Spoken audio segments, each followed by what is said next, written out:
Kembali lagi di channel YouTube Nutrisionis Dr. Rita Ramayulis DCN-MKes. Seperti biasa, kita akan membahas gizi dan kesehatan. Kali ini topik bahasan kita adalah tentang kandungan kalori pada makanan pokok kita, nasi, dan kemudian yang setara dengan nasi. Di depan saya sudah ada nasi sekitar 100 gram. Ini adalah jumlah nasi sekitar 100 gram. Nah, dalam 100 gram nasi ini terkandung kalori lebih kurang 175 kilokalori. Nah, mungkin akan bertanya dari mana itu 175 kilokalori itu? Berasal dari di dalam 100 gram nasi ini terdapat 40 gram karbohidrat. Dan 1 gram karbohidrat menghasilkan 4 kilokalori. Jadi, dari karbohidrat akan terdapat di sini 160 kilokalori. Namun, selain karbohidrat di dalam nasi putih ini juga ada kandungan proteinnya. Nah, di sini terkandung protein lebih kurang 4 gram. 1 gram protein juga menghasilkan 4 kilokalori.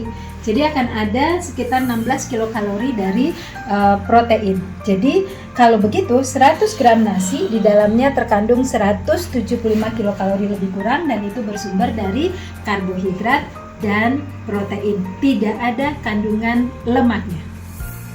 Nah, bagaimana kalau kemudian kita ingin mengganti nasi putih dengan nasi goreng? Saya sudah siapkan. Ini adalah nasi goreng dengan jumlah lebih kurang 50 gram. Coba lihat perbandingannya berbeda sekali ya.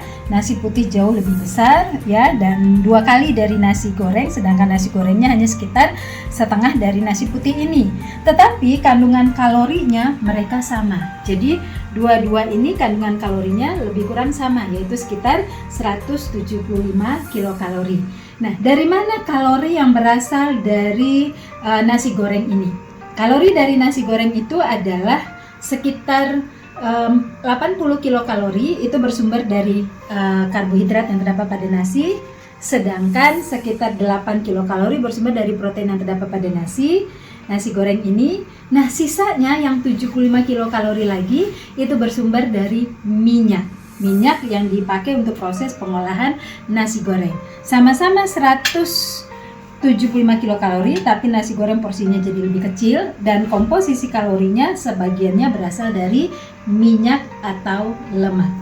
Nah, kalau kemudian ini kita ganti ke nasi putih. Nah, bolehkah kita ganti? Boleh. Tentu saja kalau kita ingin menggantikan 100 gram nasi putih ke nasi goreng, kita hanya boleh konsumsi nasi gorengnya sekitar 50 gram saja.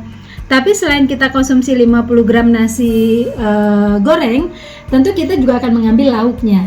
Nah, kalau kita mengambil lauknya, kalau untuk nasi putih lauk yang digoreng masih oke, karena di nasi putih tidak ada lemak. Tapi kalau untuk nasi goreng kita ambil lagi lauk yang digoreng, sudah terbayar berapa lemak jenuh ataupun lemak total yang akan masuk ke dalam tubuh kita.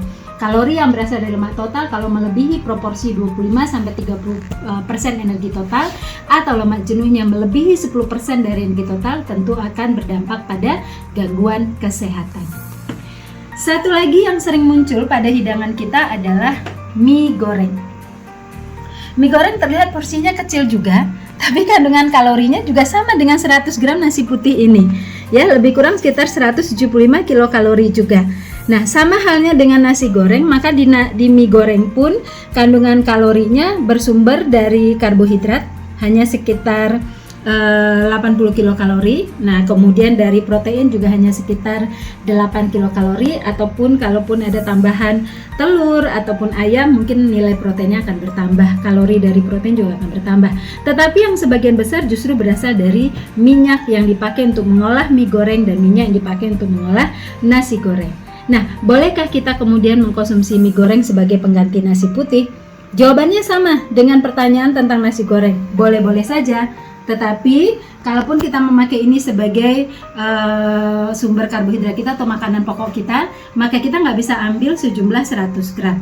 Kenapa? Karena kalau kita ambil sejumlah 100 gram, maka kalorinya akan tinggi sekali. Nah, lalu yang menjadi catatan penting juga, kalau kita mengambil nasi putih, kita masih bisa memberikan lauk yang diolah dengan cara digoreng atau menggunakan minyak. Tapi kalau kita mengambil mie goreng, maka tentu kita tidak bisa lagi mengambil lauk yang olahannya juga menggunakan minyak. Kalau kita ambil juga terjadi kemudian kelebihan lemak dari proporsi hidangan kita itu tadi. Dalam pemenuhan gizi seimbang kita, dalam asupan gizi sehari-hari memang tidak ada larangan apakah kita akan memilih nasi putih ataupun nasi goreng ataupun mie goreng. Boleh-boleh saja, asalkan kita tahu padu padannya dengan lauk yang seperti apa. Nah, kalau kita memilih nasi putih, maka kita masih bisa mengkonsumsi lauk yang mengandung lemak lebih tinggi ataupun yang diproses dengan cara digoreng. Tetapi kalau kita memilih nasi goreng, maka tidak dianjurkan untuk memilih lauk yang diolah dengan cara digoreng ataupun menggunakan minyak banyak. Begitu juga kalau kita memilih mie goreng, maka kita juga tidak dianjurkan untuk memilih lauk yang diolah dengan cara digoreng atau menggunakan minyak banyak. Dan perhatikan juga porsinya, bahwa kalau kita memilih nasi putih porsinya bisa lebih besar, tapi kalau kita memilih nasi goreng dengan mie goreng porsinya lebih sedikit. Nah, kalau kemudian kita ingin makan tiga-tiganya, bolehkah? Boleh saja, tapi porsinya lebih sedikit.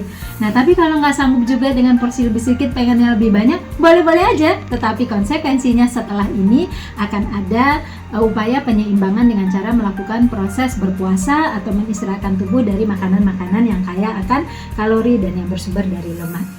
Demikianlah pembahasan kita tentang nilai kalori pada makanan pokok kita yang sering sekali muncul dalam berbagai pilihan hidangan. Apapun itu silahkan dinikmati, silahkan dikonsumsi, asalkan kita tahu padu padan yang tepat. Gizi seimbang adalah gizi dengan mengerti akan padu padan yang tepat. Sampai jumpa, salam sehat untuk kita semua.